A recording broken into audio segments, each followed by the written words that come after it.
Welcome to Yeukai Business Show, UK's premier business show where we feature business thought leaders, high achievers, and industry experts. Today's episode is brought to you by World Outsourcing Solutions Limited, a company that specializes in helping executive business owners with virtual assistant services and business growth systems. Here's your host, Yeukai Kechidori. Well, today, if you want to know what type of questions you have to ask yourself when it comes to business growth, you're in the right place because my guest here, Angelo Ponzi, is going to show you what type of questions you ought to be asking yourself, especially in times of crisis. Angelo, thank you so much for joining us here today. Thank you. I'm glad to be back. It's incredible that you have a very busy schedule and you take time to pay it forward or to give back to the business community, and we really appreciate that. Thank you. Oh, you're welcome. I'm glad I can do it. Now, one of the things I love about you is you've been helping business owners in the area of marketing and branding for the past 25 years, and you've done a lot of great things, including developing a marketing strategy for a $56 million technology company. And in one of your strategies, you helped them generate over $14 million worth of new businesses in just under 18 months. And I think that is incredible.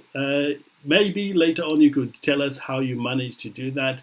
But for those who have not come across your work, would you tell us a little bit about yourself, how you got started, and how you got to where you are today? Sure. So I like I was saying, I've been in business now for 25 plus years, I'll say. I spent about 60% of my time in the advertising world, working for some multinational advertising agencies, as well as some smaller agencies. I had the opportunity to grow my own and sell it. And then I've also worked on the client side. So I've sat in both seats. So on the client side, I've been everything from ad manager to director of sales and marketing to VP of marketing to CMO and CSO, which is chief strategy officer. And I've also been a consultant in this. Currently, I'm a fractional chief marketing officer for my company, and I have marketing people that work under me. And I started this in 2014 after my last client side job as director of sales and marketing for a company that did a lot of copy testing around the world. And that got me a lot of exposure to companies like Unilever, which you might be familiar with, and working on Axe and Dove Care, also Bosch and Loam and Purina and places like that. So really, I've had a great opportunity to work with various startup software companies, for example. Again, on the consumer side, alcoholic beverage, restaurants. So really a broad cross-section of clients that have allowed me to really understand where I like to focus. And that's, I call it insights, branding, and planning. Going out, talking to the customers, making sure we understand their motivations and behaviors through qualitative or quantitative research, taking that information to really help shape messaging and looking at your competitors, and then ultimately in the planning process. And the way I like to do planning, and I think this would be of value to your listeners, is not what are we going to do tomorrow.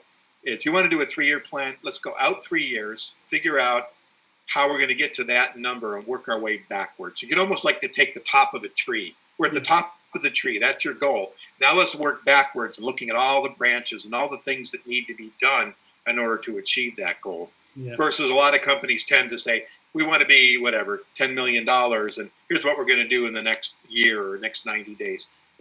So that's kind of a little bit backwards. That's the way I like to look at it. So I always tell my clients, let's figure out where we want to go, and then let's figure out backwards how we're going to get there, what's logical as we move forward. Incredible. Hopefully that gave a good cross-section of me. Indeed, indeed. One of the things I love about you is you share your experience and you share other people's experience, because I know you run your own podcast where you, in fact, the theme of your podcast is to help other business see what affects growth. Not only is it marketing or sales, but there are other factors around that that you help business owners. Talk to us briefly about that. Well, my title is marketing and my focus is marketing, it's really not.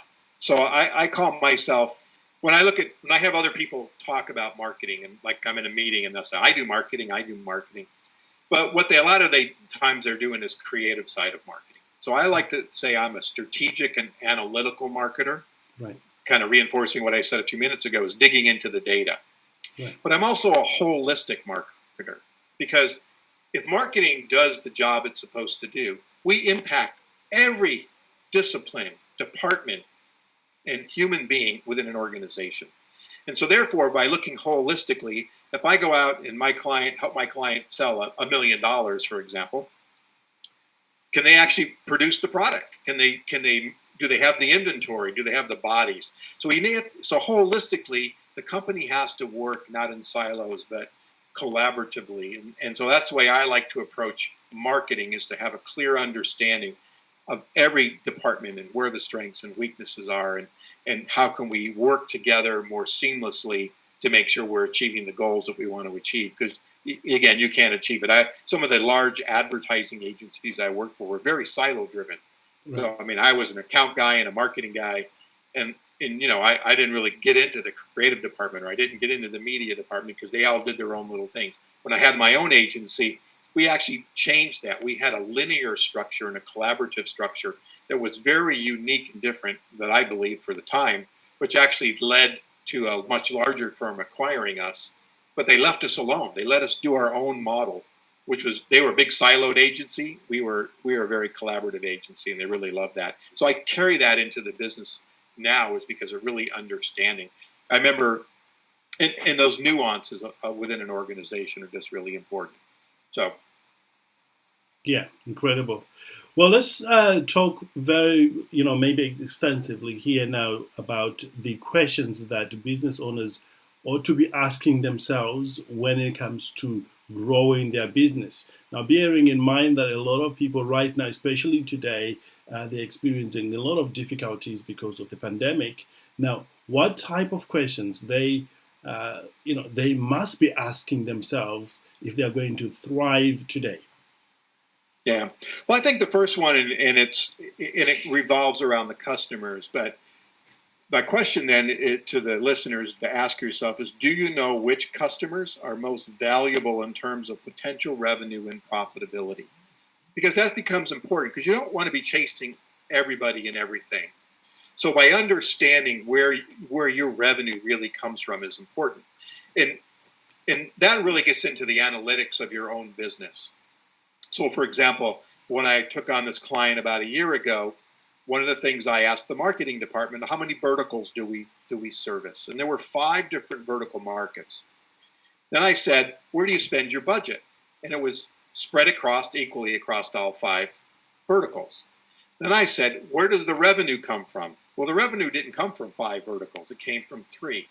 So we were disproportionately putting 40% of our budget against a market that they really weren't even trying to build. They were just trying to mine. And they really didn't have a presence, and they didn't understand that even by doing those sales was not going to generate, the ROI that they needed. So by really getting into your current customers, which also leads to that strategy of retention. If your focus is, I like to look at sell more, sell for more, and sell to more. That's kind of a basic sales strategy that I'd like to look at. So if I'm selling more product to the people I already service, I need to know, are they the right people in the right markets? If I don't know that those are my return on investment by spending time in those verticals are really going to be beneficial. So by breaking down where your revenue comes from by your current customers, by the vertical markets that you serve, can help generate a clarity on where you need to go. Especially in the pandemic right now, a lot of companies their markets are hurt, right? Their customers are hurting. So their sales channels, if you will, are locking up because nobody's buying their products and services. Yeah. But maybe there's a way to pivot or to look at adjacent markets. So by having that clarity of where you're selling and what are those future opportunities. So again, I look at sell more products. I think this is an area that most businesses they tend to focus on the 1 or 2 products, let's say, that they're selling to a particular company. And if you ask that company, which I have in a lot of research, most of the companies have no idea of all the products and services you sell. So just by making them aware of 1 or 2 more products, you can increase your revenue and potentially your profitability without chasing any new business.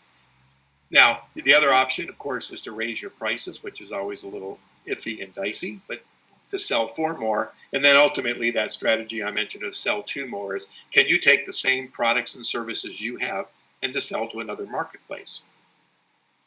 And that potentially is a way to expand your business, really using the stuff that you have. So again, it's really important to understand where your current revenue and profitability is coming from. Absolutely. I can see how this can work in retaining your customers, because if you focus on them, you give them that really undivided attention and give them what they need, they will ultimately stay with you. Well, go to somewhere else when they can get the attention from the same company from you. Well, it's much more cost effective to retain your customer and to sell more. If you're already in there, every salesperson that's knocking on a door should be also inquisitive, not just worrying about selling the product that you particularly want today, but making sure they understand. I literally asked a one time, would your customers recommend you to someone else? And it was like 95% said yes. I said, would your customers recommend the products and services that you sell? Yes, absolutely.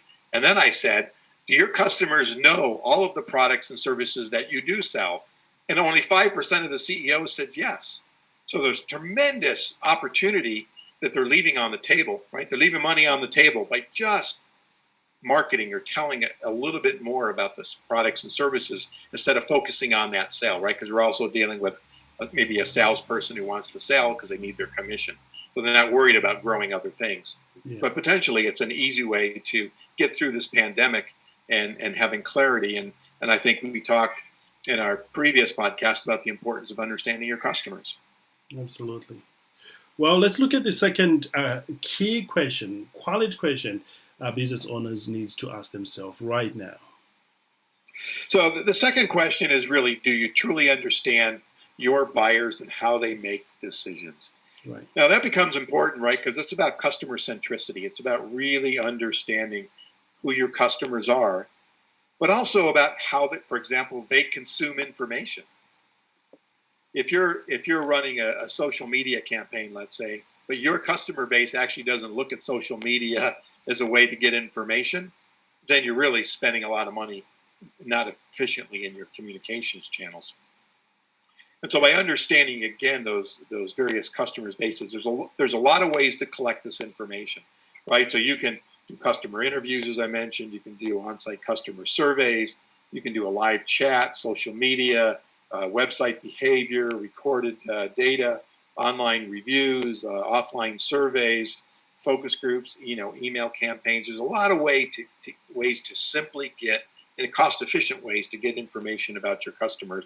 And then how do you use that information in making decisions? One of the stories I like to tell is a case study. It was on Vizio.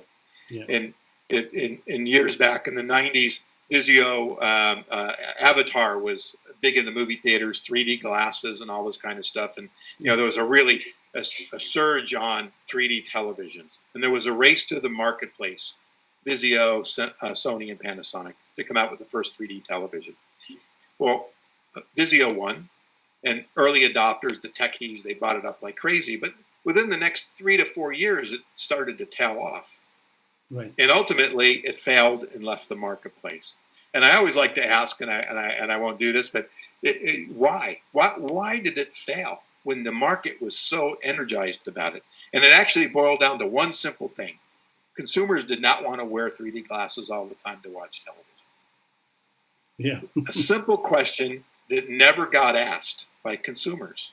They just made the assumption because of the heightened, excitement about 3D movies. And the other interesting thing that came up is it came up in the boardroom. Somebody actually raised the question, and it was said, let's not worry about that. That won't be a problem.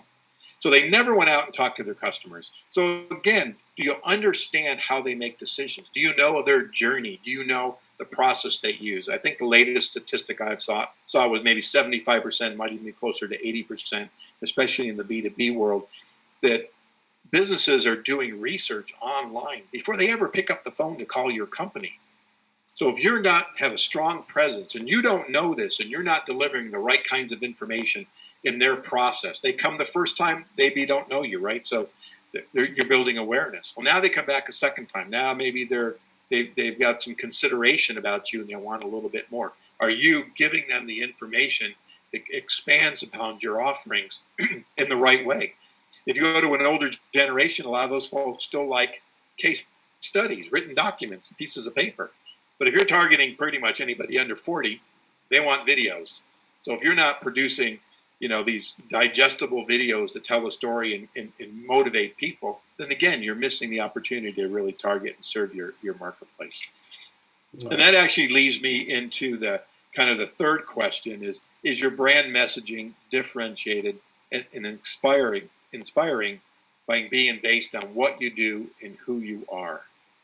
And I think that's really, really important, that it isn't a homogeneous message. It's not a one-size-fits-all. If you're dealing with different vertical markets, by understanding your customers within those vertical markets, even though they're all buying the same products and services, their motivations and behaviors may be very different across the different verticals. So again, by understanding that allows you to customize more relevant messaging to them within those verticals. Yes, you need to support your brand, and yes, you need to, making sure that you're true to all those efforts. But if I'm telling you buy us because of X, Y, Z, and that makes no sense to you or it has no relevancy to your marketplace or maybe who you're selling to, you're not going to pay attention to me. So I have to understand the relevancy. And that becomes really another important thing. And so then when you're looking at your kind of building your brand, I call it 4 pi. Right. Number 4, a big P and a small I. And really you're looking at is what's your purpose? What's the purpose of your company? 2 is what's your positioning in the marketplace? How do you differentiate yourself from the competition? 3, what's your brand promise? What are you promising? What is your brand promise to do for your customers? I was dealing with a startup one time, and we were talking about their customer service model. Yeah. And the CEO says to me, well, here's the customer service. If you have a problem, send us an email. If you don't hear from us in 24 hours, give us a call. And I debated with the owner. I said, what we just told our customers is you're not going to hear from us, so give us a call. And it took a long time for him to actually see it was a horrible promise of customer service. So if you make a brand promise, you have to deliver on it. And if you're promising something, whether it's delivery or quality, and you fall short, then you've just damaged your brand. The other P of the 4, so you've got purpose, positioning, promise. The 4th P is personality. What's the personality of your brand? Is it upbeat? Is it humorous? Is it inspiring? Or is it very serious and stoic in the way you want to talk? And so really there's a way to define who you are, because that translates into the copy, it translates into your visuals, it translates in the way people carry themselves, right? Somebody walking out in a 3-piece suit versus open collar versus a polo. That all says something very different about the kinds of business that you're trying to build. Absolutely. I started working for this financial institution. And when I started, everybody was in jeans and, open collars. But I went because I was new in a suit and tie. Yeah. And after about a week, the CEO said to me, we're financial. I like that image. Everybody hated me because now they all had to start wearing shirts and ties and dresses and stuff. But it was an image she wanted to create, which now reflected in the way we talked about ourselves and copy and stuff like that. Indeed. I think it's important to your listeners to remember a brand is no longer what we tell the customer it is. It's what the customers tell each other it is. And that's actually from Scott Cook, who's the founder of Inuit. Awesome. We used to be able as brands to tell people how they need to think about us. But now with social media and so many different ways to easily get, a story about a business or being told a story, it can really change things. There's an old shampoo commercial, I think it was Propel from years ago, and it says, I'll tell a friend, you'll tell 2 friends, you'll tell 4 friends, you'll tell 5 friends, and kind of this exponential good news travels fast. Yeah. But I believe bad news travels faster. And so it's really, really important that, back to what I said earlier about the brand promise and things like that, Incredible. it's easy to tell somebody, hey, I had a great experience, but it's easier to tell people I had a horrible experience. Indeed. One of the things that we touched based on previously was, how customized campaigns are, or the content. Would you touch briefly on that? Is one of the questions business owners needs to ask themselves. Yeah, I think it's really about, are you customizing your campaigns and content for specific vertical markets, buyers, or geographies? That's my number 9 in my list of questions. Yes. And I think that's really important because, again, as I started to allude to earlier, by understanding your customers, by having kind of an understanding of the market dynamics in which you're competing in, you can start to get very specific of your campaigns, in your messaging, in your visualizations, in the media. It's certainly much cheaper to create one campaign, a one size fits all. Very However, cheap, yes. as I said, yeah, right. But it may not be relevant. So by understanding and really digging in and understanding the buyers, understanding what's the hierarchy of buyers, if you're selling to a consumer, like I worked on a consumer product, and it was targeting towards teenagers. Yes. It was an educational product. But our customer was not the student. Customer was the buyer, was the parent. The user was the student, right? So we had to sell the parents first. So on a B2B, right? Same thing when I worked with Cold Stone Ice Cream. It's an ice cream chain. I don't know if you guys have those in England. I know they're all over the world. But yeah. But our target was not, the kid. The target was mom. It was $5 an ice cream. So we had to make sure mom would be willing to go spend $5. And so things that we did to drive traffic really was all targeted at the parents, targeting at sporting events, targeting at coaches, right? Come help celebrate your win at Cold Stone. And so it became very important to understand that hierarchy instead of spending time developing campaigns targeting a kid. Oh, go tell your parent, much like the cereal commercials used to do, right? Target the kids to create demand that they want something sugary. Now it's kind of changed a little bit. Yes. So I think from a content standpoint, it's understanding how many words you put in a blog. People don't read. You write a 2,000-3,000 word blog for your business. Chances are somebody might not read it. But if you write a 300 or 400 word blog and maybe tag it with a video they can watch or something they can download, it gives you an opportunity to capture their email. So there's all sorts of strategies. One of the strategies I do recommend, and I've been doing this a lot, is gated content. So I'll give away a lot of free, but there's certain things I'll gate, which means they have to give me their email in order to get it. And that's one of the ways I've been helping to build, for example, my email list, because I'm offering ebooks and all sorts of other things. And some I give away and some I gate. So again, because you're constantly building that list and is the ability to understand somebody came, what were they interested in? So I got people downloading my ebook on customer or on competitive intelligence. I can launch a campaign talking about competitors. Indeed. But if nobody's downloading that ebook, I'm not going to waste my time targeting content that nobody's interested in, right? Indeed. One of the things I think you were going to touch on it. In fact, I'll let you talk about the next critical question that business owners need to ask themselves before I ask the question I have on my list here. Go ahead, ask away. Okay, for those business owners who are already struggling, they are in a place where they don't know what to ask. Where can they start? Some of them, I'm hearing that they're struggling big time.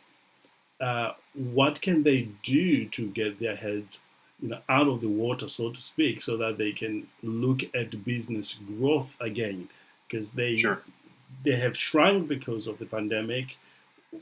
Where can they start from? Well, I think that an important aspect is we can't go backwards, right? We can't look in the rearview mirror and wish it to be different. So we can only go forward. So part of that then is really taking the time to dissect the current state of business. Now I know in the early days of the pandemic, and of course now we're in a resurgence, is cash was king. Everybody wanted to save their cash, and I respect that. But what they did to do that was to sacrifice their ability to do marketing and to stay in front of their customers. So I'm going to sound a little repetitive, but I think it's important. The first step is you have to get on the phone, call some of your customer base to understand the state that they are in. Right. Okay. Right, because you can come up with a lot of campaigns and stuff, but if they don't have the ability to buy because they're hurting, but in conversation you could find out that maybe there's an opportunity, maybe there's a deal that you could work, maybe there's a postponement on payments or extended payments that allow them to actually purchase from you. And so really it's about dissecting where you're at, looking at your product or your service mix. What has worked in the past? And if it didn't work in the past, it's not going to work going forward, right? Yeah. But more importantly, how can you make adjustments based on those customer needs? If I was giving one piece of advice only, it would be go talk to your customers just to get clarity on where their business stands. And it also gives you that kind of empathetic view that I'm concerned about you as my customer, right? Because hopefully you've got a personal relationship with somebody too. So it's not just about, hey, how do I sell you another product?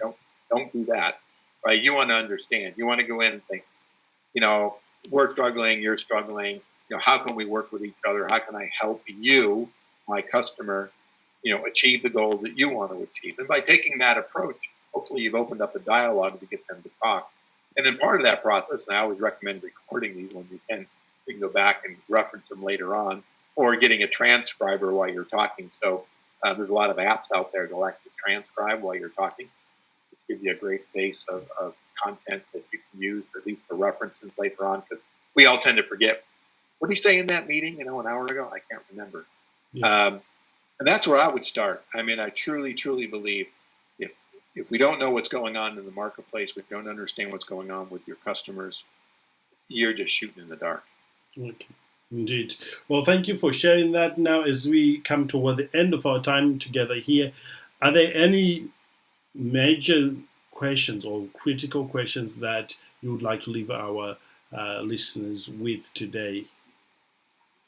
Yeah, well, I think I'm looking at my list of 10 questions, and I certainly covered indirectly a lot of them just by rambling on, and thank you for letting me do that. Sometimes it's like a wind-up toy, man. I just keep going. But the other thing I think is hard is making sure is about your employees and your team, making sure that you have the right players on the team. Right. And that's really an assessment, because you might have had people before, but you need to really step back and look at, these the kinds of people. Jim Collins, he talks about the right people on the bus in his Good to Great book. Do you have the right people on the bus, number one? And more importantly, are the right people in the right seats on the bus? Because you might have a great employee, but maybe they're not the best salesperson in the world, but they actually have to be a good trainer, for example. And maybe you're going to move them into training because you don't want to lose a great employee. No. So having that team, especially coming out of this, as people have been laid off, there might be opportunities, and I don't mean to say I'm opportunistic, but there might be a great salesperson or great marketing person out there that got laid off from your competitor that now you might be able to snap up to work on your team. Or again, you might have the opportunity to replace somebody or to elevate somebody based on those needs. So I think it's about people. Our businesses, customers are people. Mark Cuban of Shark Tank fame, right, said one time, without customers, you have no business. And I believe that. Absolutely. Customers are king, right? But I also believe if you don't have the right people, you have no business, because you won't be able to service those customers. So it's really that combination. It is a people business. Without people, customers or employees, we're by ourselves. We're talking to ourselves all the time. And I think so it's important to really step back during this and evaluate, do you have those right people on the bus? And also, I think in looking at marketing in general, if your campaign is building awareness, it's different than if it's building leads, right? Mm-hmm. So understanding, I worked with this software company, and their goal was generate leads. But when I asked them, so what happens when a lead comes in, they actually had no system to handle it. I said, what have you been doing before? And they said, well, everything with this came through referrals, and we knew the people, we called them up. But if a lead comes in, they didn't know what to do with it. What's the process? Who gets an email? Who gets a letter? Who gets a phone call? Yes. So I would say on the same thing. If you're going to put money into marketing and your goals, for example, lead generation, have a system in place to make sure that every lead gets nurtured or handled correctly, because you never know. And an example of this is actually I have a lead generation program going on right now, and I got a call from somebody, and when I saw the title of their company, I went, they're just trying to sell me something, but I'll have the call anyway. I was so tired that day, I actually slept through the call. Right. And so I apologized to the guy, and he said, do you still want to meet? And I said, yeah, of course. I was trying to be really nice about it.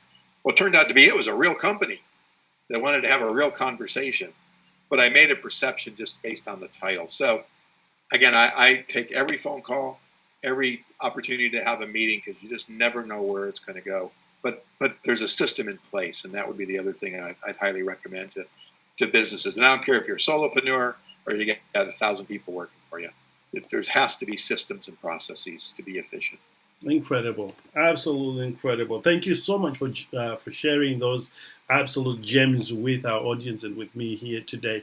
Now, I know you help business owners, and for those who wants to pursue their learning with you or just use some of your services, where can they find you? Yeah, so the best place would be on my website, theponzigroup.com. So theponzigroup.com. You can connect with me on LinkedIn, and I have a lot of videos and resources on my website that you can certainly take advantage of. And certainly I encourage everybody to connect with me on LinkedIn, and I'd love to have a conversation with anybody who wants to have it. Absolutely. And we'll make sure that there's a clickable link around here, so you can just click on it and you'll be taken straight to Angelo's website on there. One last question here about mindset. You've been in business for so long, Angelo. What is the one thing that has kept you going in good times, even in difficult times like we are experiencing right now? That's a great question, because it always, and I think no matter how long you've been in business, it becomes easy to go down, to feel bad about yourself or to have self-doubt. And I think the biggest challenge is you're in business, you got here regardless of what state of your business is in, because frankly, you got to assume you're good at what you do. So that's kind of, for me, is I know what I know, and I know what I have as well. That's what I tell myself every day. Now, so I put one foot in front of the other. I don't look back. I don't go, woe is me, I should have done, or I could have done. It's in the history. I can't change that. So what am I going to do today? What's the process I'm going to use? How am I going to allocate my time to not only do work, so work in my business, but also allocate time to work on my business? And I think that is, an extremely important consideration for everybody who's listening today. We tend, as small businesses and entrepreneurs, to spend our day in our business and not thinking about the on part. How do you work your programs? How do you look at your financials? How do you do your marketing plans and strategies? How do you do growth things versus I got to do the next sale, I got to get the next product out the door, I got to order the next inventory. So you got to get yourself off that treadmill and spend time working on your business and thinking and strategizing. Otherwise, you're just going through the motions every day and hoping. And hope is not a strategy, for sure. Well, Angelo, this has been absolutely wonderful, and thank you so much for being here with us again, sharing your great knowledge, your expertise, and your experience with our listeners today. Now, if you are looking for more information, just go straight to Angelo's website. And if you're looking for support with your outsourcing or remote teams, you know where to find us. In fact, we've got a very good promotion going on that you can take advantage of right now. You can claim 10 hours absolutely free for you just to try our services to see if they will be of any benefit for you. Thank you for listening to Yeukai Business Show. We will be back to bring you more episodes with success stories and advice straight from the experts. Want more? Check out www.yukaibusinessshow.com. Get your free trial of our virtual assistant service today. Just visit www.worldoutsourcingsolutions.com. Quote WOS18 or send us an email at support@worldoutsourcingsolutions.com.